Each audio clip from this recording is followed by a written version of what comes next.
Everyone, let us welcome Drak to Dragon Talk. Yay! Thank you. We should rebrand this to Dragon Talk. That was going to be my line. It's Dragon Talk today. I wouldn't be against that. A whole show named a whole episode named after me. I'm down for that. Well, at least for this interview, it's Dragon Talk. Excellent. I like it. You are calling in all the way from the UK, is that right? Yeah, I'm across the pond. So it's definitely evening for you, yes? Yeah. Right now it's like 8 o'clock. 8 p.m. right now. Yeah. Okay. All right. Time is an illusion. It is. Oh yeah, it really is. Do you enjoy beer? No, I actually don't drink alcohol. Okay. What else? Do you like fish and chips? Yes. You do? Okay. I actually had that right before this interview. Really? Very British thing.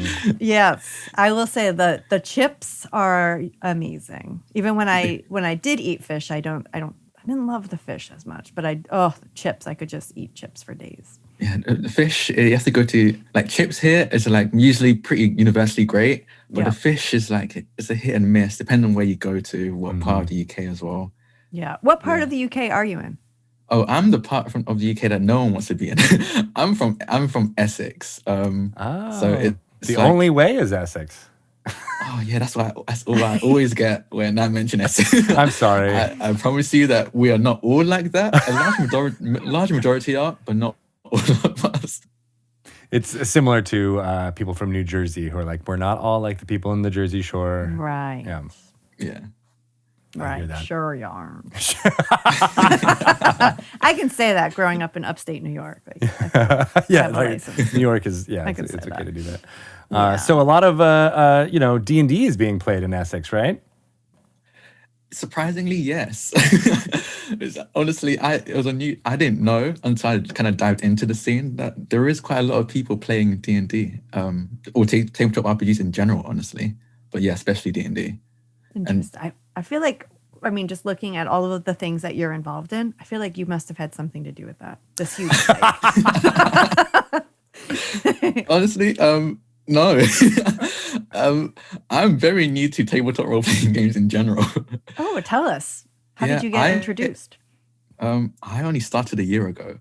I started playing probably a year ago last week was when I played my first TTRPG. I joined my university's D&D club. And I played a Dragonborn fighter. Nice. Good way to jump in. Yeah.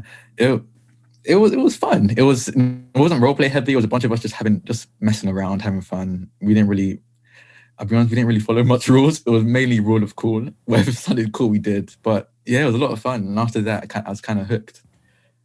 So what made you join the club to begin with? Were you a theater person? Oh, absolutely not. No. Oh. No, not even in the slightest. I'm okay. So I had multiple stages of like D&D introductions or TTRPG introductions. First I saw like actual play like on streams and stuff, and I kind of got hooked into watching those. Okay. And then I'd been watching them for like maybe a year or two before I actually started playing.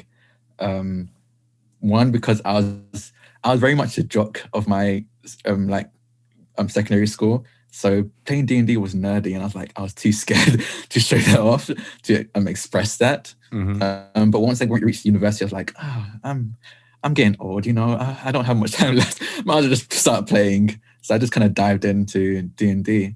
That's cool. Like I said, I'm not a theater kid. I'm very socially anxious, and I wanted to get over that. So I was like, maybe just exposure therapy would help. So I kind of just dived into D&D role-playing and role-playing on stream as well. Oh my gosh. You just made me anxious. Just see it like, well, first of all, did that help with social anxiety? A little bit. I'm still kind of socially anxious, but I've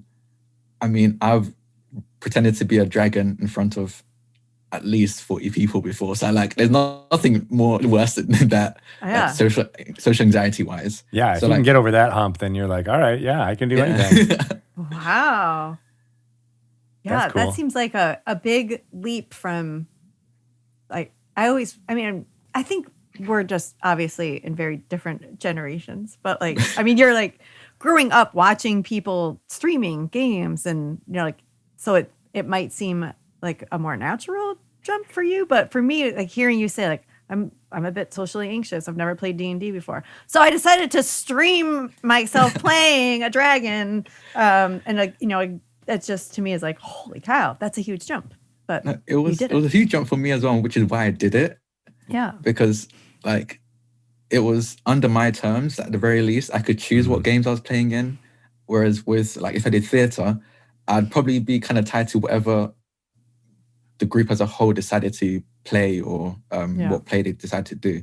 But with D&D, I kind of like, I get to create my own character. I can be whoever I want to be. I'm not tied to a script, which I also think was a big thing for me as well. The idea of being tied to a script is terrifying to me. Like D&D hasn't helped with that because just I have been restricted and then possibly breaking that restriction by accident. It seems so much worse to me than just I'm fumbling an improv kind of scene. Right. Yeah, that makes sense. I love that you chose a Dragonborn as your first character. It reminds me of another interview that we did a few years ago with Joe Manganiello, who sounds very similar to you, where he played football. He was very much the jock, but always harbored this idea of and love of fantasy and Dungeons and Dragons. And he gravitated towards the Dragonborn as his kind of like first character too. Yeah, I've always been a huge fan of just dragons in general, which is kind of where I got picked up my pseudonym, my name, Draconix, or just Drak for short, because I just really like dragons in everything. And anytime I could play a dragon or something tied to a dragon, I will do it. So when I realized I could be a dragon, basically a humanoid dragon in a suit of armor, I was like, that's right down my alley. Yeah. What is it about the dragon that you were fascinated with? It was something as a kid that you watched or saw, or what? I think I just really enjoy the like really weird versatility they have. Because like at first, at least, I always thought of dragons as just fire-breathing beasts, and then now they can breathe electricity, like just straight up thunder damage, fire, ice, and I feel like they're just really versatile in that way. They could just like spell acid if they wanted to, which is just kind of cool in my opinion. Whereas like other mythological creatures seem to be kind of fixed in what exactly they can do. That's fun. I find that in my informal focus group here that Dragonborn characters tend to have very elaborate backstories. I think just the fact that you're like a dragon, like part dragon, just already lends itself to a really good story. Does your character have an elaborate backstory? I was the one person who was like, you know what, I'm gonna have my character have a very happy backstory. Oh, like everyone else has this really doom and gloom kind of like my family's whole village was burned down or something like that, or looted. I was like, I'm gonna have a very loving mother and a very supportive father. I love that. I kind of leaned into that. I played a noble, so that was fun as well. It was a noble dragonborn, so I got to be a little bit uppity about everything, which is fun. You've got the right accent for that. Yeah, I do. Actually, not considering that it was in the UK, everyone had the right accent. I guess that's right. Yeah, it's all about what it compares to. When I try to do an uppity, it always ends up sounding like your accent. You actually just slipped into it a little bit. I did. It's a problem. I do that sometimes. I mean, it's honestly great because it's just a natural I get to slip into when I'm in a group of American players. I'm like, you know what? I got the accent. I might as well just be the noble. Yeah, I don't need to put on anything special. Nope. That's my friends of mine who have to try. My friends of mine who are actors who are always like, why does every single fantasy show or everything, they're always British? Like, what about some American accents in like Lord of the Rings? Like, what? Honestly, that would be pretty cool. I'd want to hear like an American Hobbit or something like that. American Hobbit. Ooh, that almost feels like a series title, like American. Yeah. But I don't know why I'm going for a straight up Boston accent on the Oh American God, I'd love Hobbit. that. Yes, We can that'd have be so good. Bab Salvatore can voice the American Hobbit. That's it. I'm pitching We need him. to hit our someone up. favorite Who do we need to talk to Bostonian. make Yeah, this I know, happen? right? I mean, You're I talking to I think it's happening. It could be your next stream because you're in like 497 of them. It sounds like. Oh, yeah. I have a TTRPG addiction. I played too many things, and I have an inability to say no as well, which is another thing. This is how it happens. That's a good Yeah. thing, though. Yeah. So tell us about SuperIdols. What's that one all about? Oh, yeah. So it's a powered by the Apocalypse RPG. My friend Erin Ceris, they kind of got the mask system and tweaked it a little bit to make it kind of an kind of anime-esque magical girl and just pop idol clash. Just all of the anime tropes just slammed into each other. And when I read the picture, I was like, I need to play this. I'm a big anime fan already, so being able to roleplay anything related to that was perfect. So I kind of jumped into it. Yeah, I'm playing like a little innocent, happy-go-lucky boy. He really wants to be a pop idol. Yeah, I love that. and again got kind of very positive backstory for that as well. Yeah, I was just gonna say, I love that your characters are like just happy to be here. Just living the dream. I feel like in my short stint in the TTRPG community, I've noticed that a lot of people seem to lean into the doom and gloom. So I just wanted to be like the counterbalance to that. So I always have like a really, at least my character is happy-go-lucky most of the time. I think I played one character I have played was had a doom and gloom story because like, you know what, there must be some kind of appeal to this. Let me at least try it out. And there is definitely appeal, but there's also, I think, having a happy kind of character and a backstory is just as fun, honestly.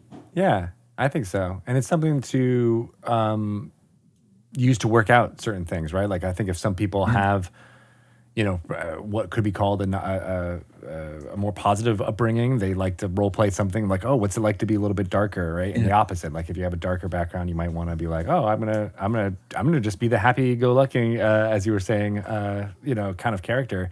And I like that it goes against the trope, right? Like the whole idea that, you have this coming of age story of like, the young kid who was orphaned, but he's actually, or he or she has got like a prophecy that's like, going to help them out. That can be fun to just fall into for a little while. But I love the idea of just going like, nope, he had a happy upbringing. His parents were nice to him. His siblings were all great. It's fun because like I get to do things that surprise people as well. So like I'm pretty sure I was the only one in my D&D group who had like living parents. So like after every adventure, I just write a little diary entry as if I'm talking to my parents about what the adventure I just went on. And like God. it's just like really it's a really happy-go-lucky kind of positive kind of vibe. And I think one is just nice. It's a nice change. And two, I think it kind of, when there is doom and gloom, because I mean you're an adventurer, there's bound to be some on your way. Yeah. I feel like it kind of bolsters it and kind of emphasizes it a bit more. Because you can at least say like, wow, this adventure really is the worst thing that's happened to me. And it can actually be kind of shaping, right? Instead of being shaped before the adventure, you're being shaped during. Yeah, there's something to be said about that. Like there's stakes, right? Like if you are an orphan and you don't have anybody that you are close to in your family, why are you saving the world? Right? Yeah. But if you have all that, you're like, man, this is why we fight. This is why we're doing what we're doing, is because I want to create a better life for my family. Like that's, there's something really, really powerful about that. Yeah. Actually, quite literally, one of my super idol characters' backstory, he wants to be a pop idol because his parents work too hard and he wants to be able to support his parents so they don't have to work so much. Oh, nice. It's a radicalized storyline too.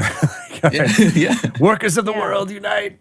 I kind of like the idea, not to say like any of your characters were sheltered, but I mean, it depends on their upbringing. Because like you say, a lot of D&D characters come from, like School of Hard Knocks, and they haven't had it that easy, and maybe their parents aren't alive and they've had to fend for themselves for a long time.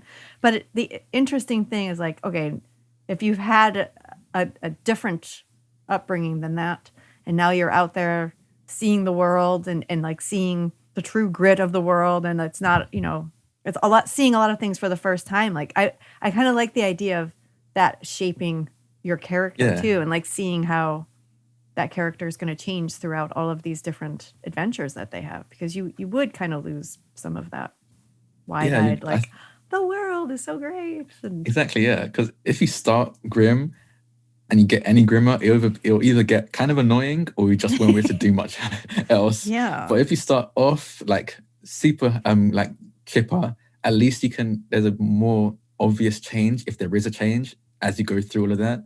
Yeah. So like for my Dragonborn was a noble, so he always had a great upbringing and just lived in prosperity.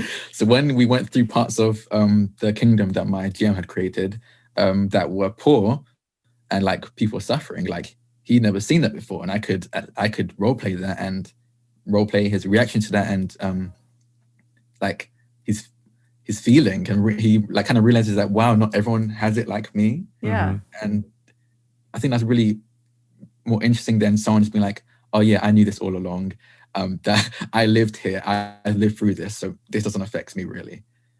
Yeah, and so one of the things that we love about Dungeons and Dragons, and it comes out in a lot of conversations that we end up having, is that it teaches that empathy. It teaches, or not teaches, but it allows you to put yourself in other people's shoes, you know, sometimes very literally in another character, but then also what would a character that had prosperity do when, you know, the evidence of those who have less means are in front of them. What do you do, right? And I love that thought experiment that can happen when you're playing Dungeons and Dragons. It's a lot of fun, honestly. Yeah. And like, I've since that game, I was like, wow, I can't stop playing this. I need to keep playing. I remember that first campaign, we all just we were so into it, because our university didn't really have like a proper room for D&D. Mm-hmm. They gave special rooms to the like other clubs, like debate and all that. So we had to hire out like a little hall that was next to the like a good 10-minute walk away from the university, and it was absolutely freezing constantly. There was no central heating, nothing like that. Oh no! But every Friday, I think, yeah, every Friday we'd just all go there right after lessons and just role play until our fingers are quite literally too cold to roll the dice, and then we're like, okay, yeah, this is probably about time we should leave. You should play the Icewind Dale campaign there. Oh, that would be very immersive. Yeah, very much so. Oh man, we were gonna do so many fun things when we were gonna have live events and people would be able to come to it. We were gonna have, you know, all types of cold bars, ice bars, and things like that to have people come to them. Meat lockers. Yeah, just to get that immersion, right? Snowy owl bears.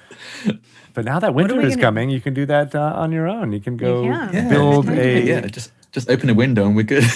Build a snow fort with like a snow table that you can roll little snowballs to roll your dice. Yeah, that would be really cute. So, so the people that were in this club, were they people that you knew, or were they all like new faces for you? No, they're all new faces. So that's very bold for somebody with some anxiety. Yeah, I just because I've been watching for a really long time, like just TTRPG, like streams in general for a really long time, and I've been wanting to play for at least a good month or two, like before going to university, and I just kind of got impatient because none of my current friends, because like I said, I was more of a kind of jock in secondary school and sixth form, so none of my friends were really interested in D&D or anything like that. So after a while, I was like, I just need to play. I don't care if it's with strangers. I just need to try it out at least. So yeah, I just kind of jumped in, and I knew I didn't have to worry too much because everyone in the D&D club wants to play D&D. Right. So they're not going to judge me for it or anything like that. Yeah. So yeah. Yes, that is true. Yeah, and if you're walking into someone who has at least some connection to different social groups, you were already, there was nothing to lose, right? You were going into it with an idea that like, oh, we're all going to just be meeting and having fun together. It's similar to my story when I started playing a lot more Dungeons and Dragons was when I was living by myself in New York, and none of my friends were playing or really had any interest. And I got tired of waiting, and I was like, you know what? I can just go find people in New York City. It's a big city. I'm sure there's some people who are D&D fans. It's got to be 3 or 4 of them. Yeah, at least. you know, so you find the 3 or 4, yeah. communities and you know, you get it together, and you're like all of a sudden like, oh, I have this entire new group of friends that I would never have had anyway. So yeah, what can you talk about? Because I like the social anxiety / you know, how it can bring new people into your life kind of angle. So like, what kind of advice might you give to someone who has a son or a daughter or a child that is maybe experiencing some of the things that you're talking about, and how to encourage them to get into Dungeons and Dragons? I think knowing that figure out, so if let's say you're a parent and you're trying to figure out how to get your kids into it, figure out what they enjoy. Because I think the great thing about D&D and like TTRPGs in general is that they can be about anything. So if there's a show that they love, make a world that is like based in that show that they can play someone as. And I think that's a really good way to introduce someone who's a little bit socially anxious as well, because if it's based on a show or a book or on a YouTube series, anything that they know well, they'd be confident enough to be able to explore that world, because they'd be like, okay, yeah, I've seen this before. I know what's going on here. This isn't brand new to me. It might be like weird, but at least it's not brand new. And that would make it a lot easier to get into. Whereas if you just gave them a whole new world that they've never heard of, that they've never read about, it would probably flare up the anxiety compared to anything else. So it doesn't have to be a module. It can just be a completely homebrewed thing if you want it to be, that is based in a world that they know very well. That's a really good point. A big fan of. Yeah. Mm-hmm. Puts a lot of, not a lot, but you know, puts some onus on the parent or the dungeon master to kind of homebrew that stuff. But you're right. Like if they love The Witcher, or if they love, you know, Pokemon even, right? Like just be like, oh yeah, you can play in a world that's more kid friendly, that they know all the, you know, Sophia the First. I'm just naming random shows my kids like. Oh God, so yeah, my sister loves it. Right? But I mean, it's basically a D&D world that's there. There's a magic user, they've spells, they've, you know, it's all the tropes. So yeah, set something in a known world. That's a great idea. That is good. How did you handle the role-playing aspect? Because to me, like, that's something that I personally felt very anxious about, and to the point where I would deliberately create characters that like had no really low charisma, or they were dumb, or they were just like antisocial. So like nobody ever expected me to. I never wanted to be in the position where they're like, you go talk to the bartender and get us information. Like, I'm going to say the wrong thing. Like that real Shelley was like, no, I'm going to say the wrong thing. I'm going to screw this up. So it took me a long time, even as a theater kid, to get real comfortable with the role-playing part. I was very much that person as well at first. I was, I am very shy and quiet. So I did play a kind of shy and quiet character at first, but then I kind of realized that everyone else was going pretty much all out. I was like, okay, that was kind of embarrassing for them. I guess I can be embarrassing too. Like that's like, we can just be embarrassing together. So because for me at least, I probably can't speak for everyone, but for me, my anxiety stems from what people think of me. Mm-hmm. So seeing other people be embarrassing, I'm like, oh, okay, clearly they don't really care. So they won't judge me if I'm also embarrassing. So I just kind of dive into the role play. Oh, that's good. Yeah. At some point I learned the dungeon master just really wants you to talk. Like it's too hard to have like, if the dungeon master's like, well, what do you want to do? And everyone's like, like just why are they making that sound? So true. It's not like Minecraft. Right. It's like the villager. Yeah. So you just say it. Just start talking, and usually you can just blame if you say something incorrect or not the brightest. Just blame your character. It's like, exactly. I know the answer, you guys. My character doesn't. Yeah, like I noticed that like recently, I think it was very much a recent thing for me as well, that I kind of realized that the GM just wants people to say stuff, like just do something. Yeah. So usually like quite often, especially when I'm in a group of new players, which is really weird for me to say because I feel like I'm still pretty new. But when I notice that there's people kind of shy to speak up first, I would usually start the conversation at least, and then maybe like gently pull in another player and then let them take the lead after that. Because the GM haven't. I've only GM'd one game, but I realized that in that game it was very hard to push the story along when nobody was willing to or ready to speak or do anything. So yeah, just having someone say anything, it could be the most chaotic thing ever. I mean, it's still something for me to respond to and push the story along with. And I definitely can see GMs just loving those kind of players. Yeah. Do yeah, you want Greg, to have is that it. true? It is very true. In fact, some of the groups that I've been playing with recently as the Dungeon Master, I feel like I'm the instigator. I'm the one who's pushing the story along, but I want it to be the players who are like, I want to do this and I want to do this. And then, then it becomes so much more powerful because they are driving the storytelling rather than the storytelling coming, solely from the Dungeon Master. And there was a moment in a session a couple weeks ago where this is the first time it happened with this particular group where they had a conversation that I didn't speak in for like 15 minutes. And I was like, oh, this is great. Like, finally, people had dropped into their, they were talking about what they were going to do, like what the plans were going to be for the future. But even that, somewhat in character, was wonderful to behold. And I had that moment of like, this is how it's supposed to feel as a Dungeon Master. It must feel great. Again, I'm not quite ready to fully run a whole campaign. I've run a one shot before. Mm-hmm. And in that one shot, when the players hit that stride, I was like, wow, this is... Well, I get why some people are okay with being forever DMs. I get it now. Yeah. What was your? Why did you want to start DMing rather than playing? Like, what made you want to tell, the story? I'm very much an idea man. I have so many ideas that I would love to play in, but nobody willing to run them. So I was like, you know what? I might as well try and run it myself. So. Yeah, so I did something first. I did with D&D because I just know D&D, like I know it pretty well. So I started off with that and just did like a really simple like dungeon crawl kind of game with some friends, and just to get the gist of it to see if I actually do have what it takes. It was nerve-wracking, I'll be honest, but after I hit my stride and it was kind of fun. So I definitely plan on GMing more soon.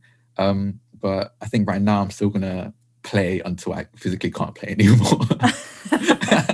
Be curious to see when that is, but let's talk about more of because I keep alluding to like it seems like you're doing a lot of streams, but so what other projects are you involved in? So I'm in a D&D campaign called Heroes of Iyastera over on Scriv the Buzz channel on Twitch, and it's a homebrewed world with the D&D like D&D rule set and everything, and we've only had 2 episodes. We had session 0 and session 1, which was last week, and it's a lot of fun. I'm playing a Warforged monk, which I thought was a really fun combination because I just haven't seen that combination before. I'm using a UA class, Way of the Astral Self, because I don't know if I've mentioned this, I'm an anime fan, and that gives me huge JoJo Bizarre Adventure vibes. So, nice. So I'm playing the Way of the Astral Self, and yeah, it's been a lot of fun. We've got a bunch of people from all over the world. So Scriv and I are living in the UK. We've got and Rich, who's another player who's in the UK, and we've got 2 people over in the US playing with us as well. And yeah, it's been a lot of fun. I'm playing like a really mystical, weird Warforged that no one really understands. Who's technically on the run right at the moment, which is really fun. Yeah. Does this character have a very happy backstory too? Or unfortunately, no. Okay. No, he actually doesn't. Yeah, I needed some reason. So in the world my Scriv made, Warforged tend not to like venture out too much. So I kind of needed the reason for my character to venture out. And I thought, you know what, maybe this astral projection that he has is a really weird thing, and people are trying to, or a weird thing for Warforged anyway. And people are trying to like essentially break him apart to figure out why it's happening. And he had to like run away to avoid that, like stop that from happening. And yeah, so I kind of he left his best friend behind, which is another part of the tragic backstory. Yeah. Wait, so what, people were going to take apart your body? Oh my God, that's very tragic. Yeah, because it was just really weird. No one understood why this Warforged that was built like made to just be a sentinel to protect and scout the area suddenly has a weird starry projection of a being behind him whenever someone attacks him, for example. They want to figure that out, maybe use it to their advantage. And the only way they can think of doing that is to break him apart and figure out if there's something weird going on inside. Wow, that's a good story. I know. So does the party kind of protect your character too? Are they aware of that? Okay. Yeah. So one of them is fully aware of it because they were also some people someone that had run away from the same group of people. So like they were like kind of like an inside person. So they knew everything that was going on. They helped me escape and everything. So they know what's going on in there. I haven't revealed it to the other characters. The players know, but the characters don't. Okay. So I haven't revealed it to them. But the one spy in our group knows, and it's been protecting me, kind of keeping me hidden, gave me a place to stay as well. I'm glad you have a friend. You had to leave your best friend at home. Yeah. That's so sad. Also a warforged that is left at home, so maybe you have to rescue them. No, just a normal person, honestly. Okay. It was just a normal, I think they're an elf. We gotta help save the elves.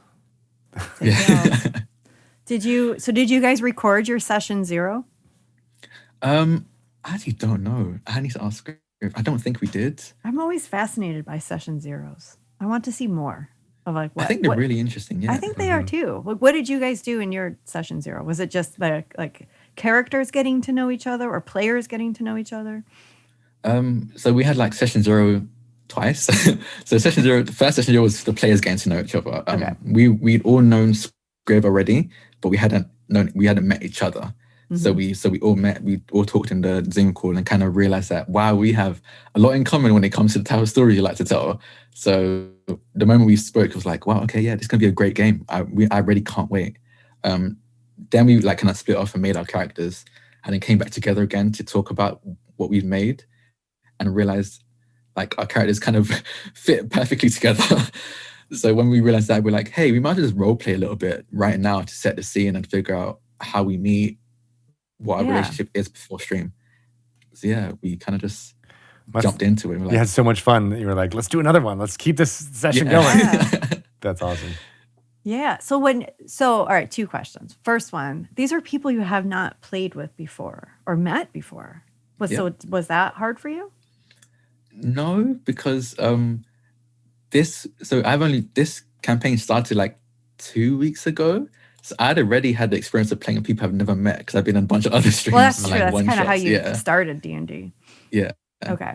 But these people in particular, I feel like if I hadn't had that session 0, I probably would have been a bit nervous and awkward. Yeah. But because of the first one where we just talked to each other like casual people, we just kind of realized like we actually like each other a lot. We just like hanging out. So it just made role playing so much easier to just kind of dive into. It really does. Like I get really awkward if I'm playing with people I don't know or people I've never played with before because I mean some people are really, really into role playing and some people talk about their character in third person. Like there's no wrong way, but I don't know, I just get a little nervous if you don't expect, and then like to put the stream on top of it. Like get it. But there's people watching. I want to do this quietly in my own home. Yeah, like I definitely, when I started off, so I was in the streaming realm, I started off in a bunch of one-shots, and I definitely was very nervous because I'd never met any of the people I was playing with, and because of that, I would play the shy, quiet character, so I could get away with it because I am quite literally very shy and very nervous because I don't know any of you guys. But after a while, I started realizing like, hey, we're just here to play. There's no reason to be nervous. At the worst case scenario, I might not like their character, but they seem like good people at the very least, out of character. So I kind of slowly but surely kind of managed to at least hide my anxiousness very well. Yeah, and be able to role play someone who's more charismatic in some cases. Question for both of you. Have you ever not liked a character and either just like dealt with it or didn't, or did you like role play that like your character did not like that character? Because sometimes characters can be really annoying. Yeah. Not the people, not the player. Oh yeah, not the players, but characters. Yeah. Yeah, I have. I won't say No. who, just in case. But I have, yeah. I would. Luckily, I was playing a character who was kind of grumpy and passive aggressive anyway. Oh, that's good. I got away with not liking them in character as well. That's good. Yeah, I've definitely had that experience, not only for the character but also for the player. Just because and it was a conflict of style. Like there are some people who really enjoy the kind of tactical min-maxing nature of the game, and sometimes when I'm in a situation where the player, that's all they're focused on, they don't give any other time to any other facet. That's where my guff gets up. And it can be very hard to give those clues in a way that doesn't just feel like you're being a jerk, right? And so what I've always falled back on is, similar to what Drak said, use the in character, right? Like have the character that you're playing is also annoyed with, the other person slowing down the game or asking too many questions about what's happening because you're like, we're in the middle of battle. There's no time to ask those questions. We got to go fight, right? And kind of create the tension or alleviate the tension that way. I find really fun because it's more role playing, which is what we all want to do. Yeah. Yeah. I've been super annoyed by usually by Bart's characters. I'm not gonna lie. Bart is my husband. Because of the asthma? And my asthma, I can't possibly run into battle. Oh, come on. He had his little Kenku annoying thing, and he was annoying. And he would just run into a room and he would be like, is that a bookshelf? Oh, I'm just gonna topple it. I'm like, no. why? Why? Why are you even now you're making noise and you're alerting people to the fact. So our whole player dynamic was my character just couldn't stand his character, which made him decide that his character loved my character and just followed me everywhere. So I couldn't even shake him in fantasy life. I mean, to be fair, I very much like those kind of dynamics when it's planned. Yes. So when they come to me hey, can I play a character that we just don't get along? Yes. I'm yeah, but I do understand when it's just out of nowhere, oh no, I don't like you. Yeah, I feel like you do need to have permission to play that type of relationship. We had fun with it, and we certainly didn't want to annoy the rest of the group with this strange dynamic, but I think looking back, we probably were working some stuff out in that game. I know. As you're describing it, I'm like, ooh, geez. Actually, I don't even think we were dating at the time. I think we were just friends. Oh. Yeah. So that's it's even more. That was prescient. Foresight. Shelley, this is your future. Stop. Don't get away from the Kenku. Right. That's why it took an extra year or two before you started dating, was because of that role-playing experience you guys had. Yep, probably. Oh, man, that's super fun. Yeah, no, it's a weird thing. I think you could have gone the other way if you've had people who are dating or in a relationship. Their characters can sometimes have too much of a bond at the table. Oh. So I think you went the other way. I think it's a lot more fun to have that kind of, it's almost like a sitcom thing when you have two characters who like to disagree with each other. I think that can add a really fun dynamic to a campaign, and always has this comic relief kind of thing going on. And there's tons of definitely it's one of the tropes that if anyone offers or doesn't offer, I'm usually the one that offers, but if someone does offer, I usually just take it out straight away because I personally love the trope. Because one, I'm an older brother, so I'm very good at being annoyed with someone. I'm very good at it. I've got a lot of experience with that. Also, I feel like being able to even out of character with just friends, being able to annoy each other and still like each other is kind of a sign of a pretty good relationship and friendship. Yeah. And I'm just kind of a big fan of that. I like that too. Does your younger siblings play D&D? No, but I'm trying to get them into it. I will eventually. I'm pretty sure I will. I got my sister watching some D&D campaigns recently. Okay. So hopefully she's gonna try playing as well. Yeah, when you were saying that you started watching, what were some of the things that what were some of the streams that you enjoyed? So my first stream I watched wasn't actually D&D. It was a cipher game. Oh, cool. It was Eric Campbell's Callisto 6. It was a superhero campaign basically, and I'm a big superhero fan as well. So when I watched, I was like, "Whoa! I can pretend to be a superhero." That's pretty Yes, cool. please. So yeah, I watched that and kind of just dived into it. Then I realized like there are other systems that I can watch and other campaigns I can watch. So I kind of started watching. And the next thing I watched was Ivan's Foreververse. Was another one I watched where he just it was a bunch of players kind of jumping through different realities. And then I started watching. Can I remember the name? High Rollers. I think that's it. Oh yeah. Mark Humes. High Rollers. Yeah. I kind of fell out of it recently because I've just been in either streaming or sleep some of that time. But yeah, that was my High Rollers were the first D&D game I started watching, but Cypher Callisto 6 was the first TTRPG in general I started watching. And yeah, I just kind of got hooked. It was the thing I started watching consistently.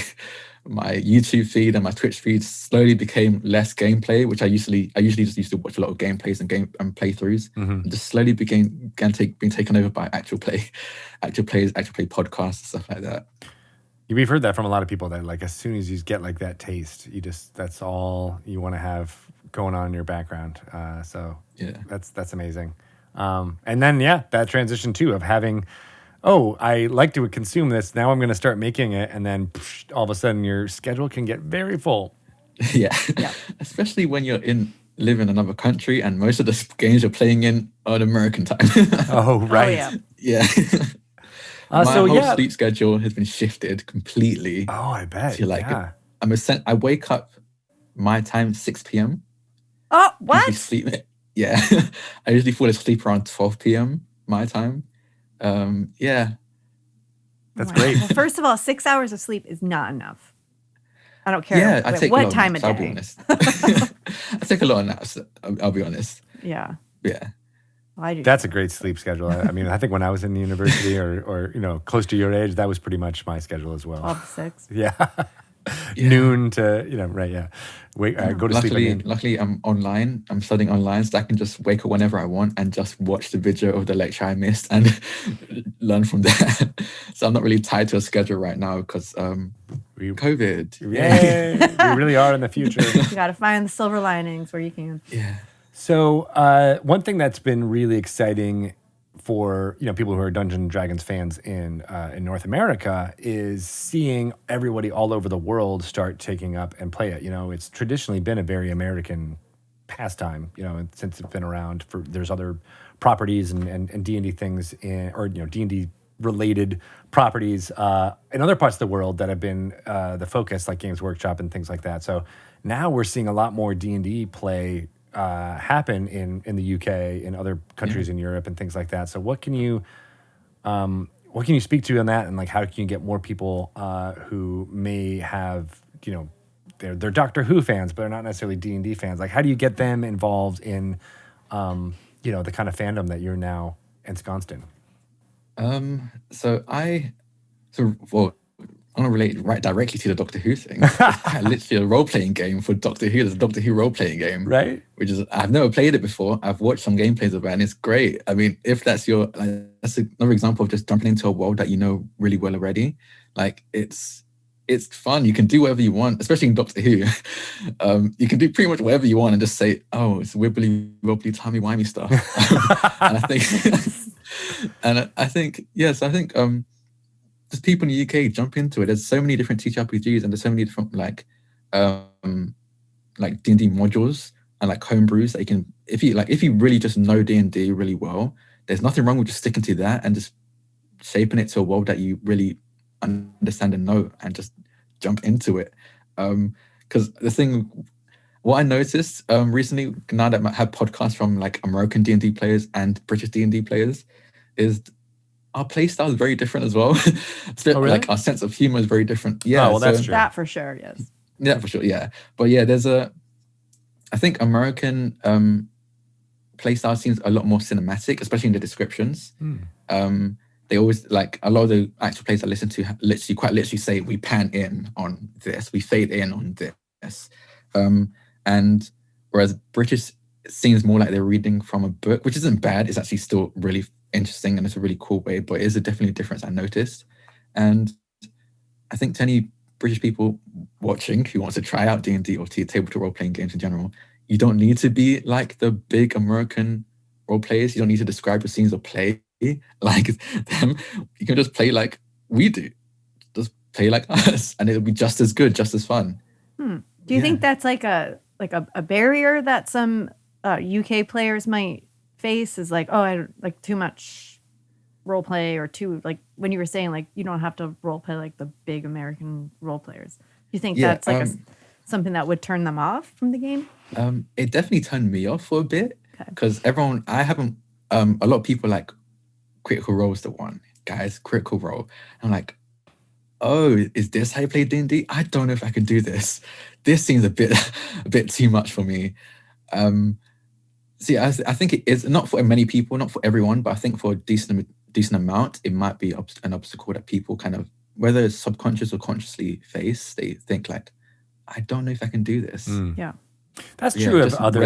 Honestly, that's true of a lot of American watching Critical Role. They're like, oh man, I mean, nobody can recreate that friend dynamic as well as the fact that they're all talented voice actors too. So you're like, oh geez, it's like 3 steps beyond your ability. But I think one thing that you said that I'd love to highlight is like play to the style that you want, right? Play to the style of your friends and everybody that is makes the most sense to the cultural sensibilities of, say, the UK, or just that your specific friend group. Like, you don't need to try to emulate other people unless you want to try to emulate something.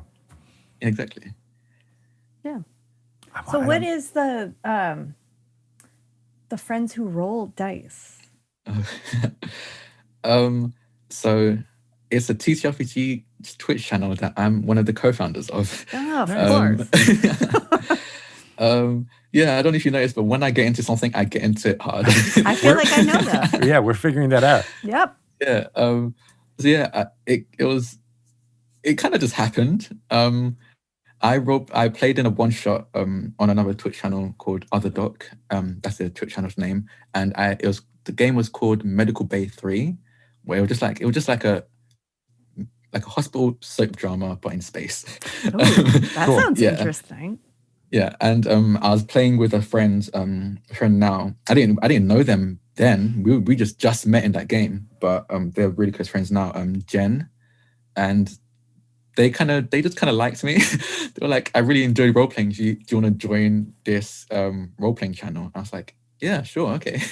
I joined it, role played a little bit, a few one shots, and then afterwards we were like, this is fun, but what if we made our own channel? So I was like, yeah, let's do it. Let's make a channel and just call it Friends Roll Dice and just play a bunch of games with friends. I love it. I love the name. Yeah. Like, that just kind of embodies D&D. Yeah, and actually it came up because we play a lot of games where we end up crying. It's very emotional. Oh. And we were just everyone was trying to figure out a name to come up with, and we just couldn't decide on one. And it reached a point where it seemed a bit like tensions were building between us because we were kind of arguing and everything. And one of our friends, their name is Cole. They just nonchalantly was like, let's call ourselves Friends Who Roll Dice and Cry. And we're like, wait a second, let's drop the cry part. I kind of like the other half, and yeah, we just kind of went with that. I actually like the whole thing. I think to roll dice and cry is actually, my favorite title I've heard so far. Greg, I could see you could be a part of that. People who watch movies and cry. I do. I cry in a lot of movies. I'm right there with you, man. I'm right there with you. Especially anything that has, because I have daughters, so anything that has like anything about, little girls coming of age and, all that stuff, just immediately tears everywhere. I'm right there. I have 3 younger sisters, so yeah. I'm right there. Oh, you guys. So yeah, let's roll dice and cry together. You guys should have your own channel and add the cry back on. You know what? We're just me and Drak are going to take over Drak and Talk. It'll just be there. You go. Drak and Talk and Cry. Let's do it. I love it. I have Things like that made us 2 cry hours this free week. in my week. I'm done. Oh, you got to fill that up. You did say you can't say no, so Yeah. we're in. Okay. We're in. That's awesome. Um, Okay, but you guys also use this channel to raise money for charity? Yeah. That's awesome. We figured like if we quite literally have friends in our name, so we might as well be friends to everyone we can be. So we decided raising money for charities. The first one we did was for the Black Lives Matter movement and Trevor Project. Oh, And nice. it exploded. We thought we were gonna raise $400. We raised I think 1,000 in the Wow. end. So we were like, when we did that, we're like, wow, we should just keep doing this as much as we can. So yeah, every time we thought of a cause, every time we had time to prepare, we just did a charity stream and raised money for different charities. Like right now, I don't know if it'll be for the October, and we're raising money for the Rain Network and the Earth Day Network. Oh, that's awesome. Because we figured, like, Rain, because right now we're kind of stuck indoors. So the Rain Network is, I believe it's the Rape, Abuse, Incest National Network. So basically a hotline for people who are going through that kind of stuff to talk to and get resources. And we figured that would be really important, especially now, because a lot of people are kind of trapped at home, which isn't really a safe place for everyone. Right. So have raising money for that kind of cause, helping people who quite literally have no choice but to stay at home. It was just a good cause. And Earth Day, we kind of crammed that in. It happened. We were like, there are wildfires right now going on, and it's kind of brought up the concern of global warming. So people are actually thinking about that now. So maybe we can just kind of shove that into the cause we're raising money for as well. So yeah, so we just thought, yeah, we might as well raise money. So we've been running one shots throughout the month of October, every Tuesday and Friday, just an indie one shot of an indie TTRPG game, because we like using charity events to highlight people, indie creators, really, people who like don't have tons of writers backing them when they're writing TTRPGs. And yeah, so we've raised a decent amount of money. I think we've raised about $600-700 right now, and we still got a Friday stream that's going to happen, and a big 13-hour stream that we're going to be doing on November the 1st. Yeah. Nice. Whoa. Yeah.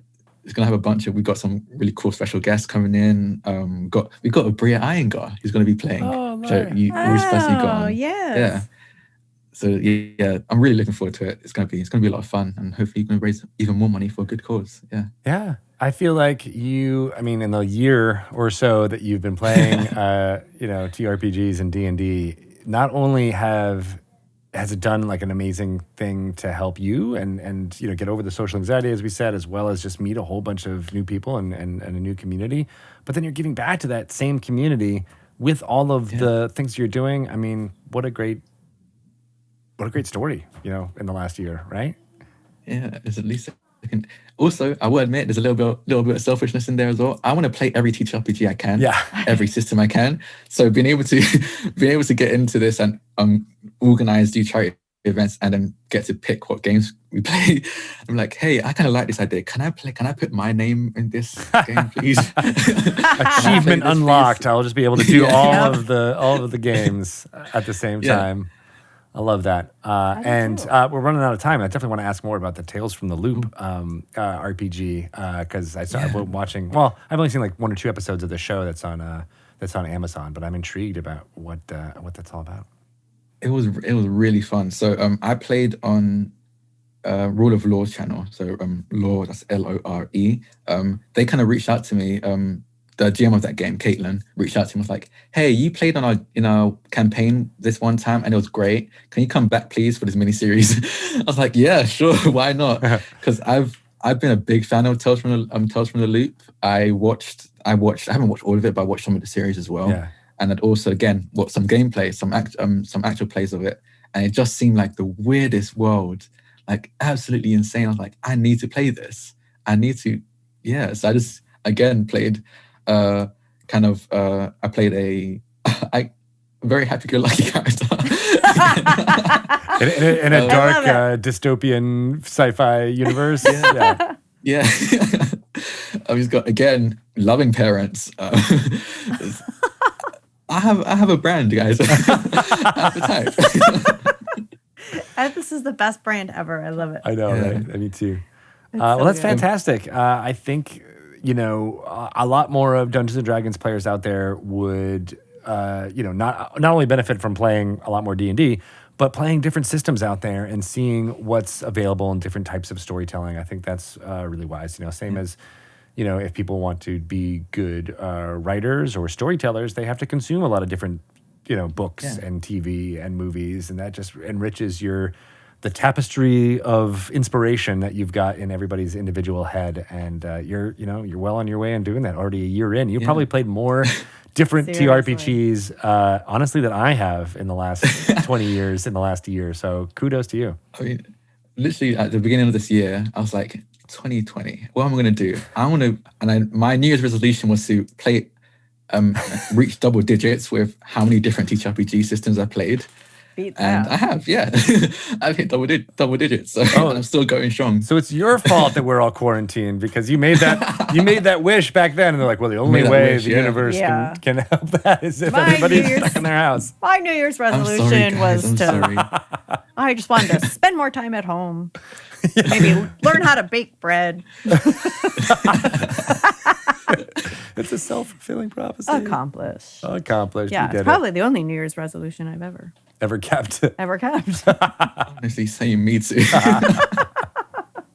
Well, you are awesome, Drak. Thanks so much for coming on and talking through all of this with you. It's it's no wonder that so many people are inviting you to be part of your game because you really are a nice, just presence to have on a Zoom call. Nice backstory. Thank you. Yeah, I have a feeling we'll be seeing you popping up in a lot more streams. Not just because you can't say no to anything, but because largely because, but yeah, but people are going to want to see. So how can people, find out all of the characters? Yeah, how can people find out all the things that you're doing and follow along with you? Yeah, you can just follow me on Twitter. I'm always tweeting about what I'm up to. So that's you can follow me at Drakoniques. That's DRAKONIQUES. Really weird spelling because the normal spelling of it was taken. So I had to think of something creative to go with. Which apparently is the French pronunciation, Drakoniques. How to say Drakoniques? I didn't know that. But yeah, I just go by Draconic or Drak. But yeah, you can follow me on Twitter. You can follow Friends Roll Dice on Twitter as well, which is just Friends Roll Dice because can't have enough. There's not enough space for the who, so we're just going to cut that out.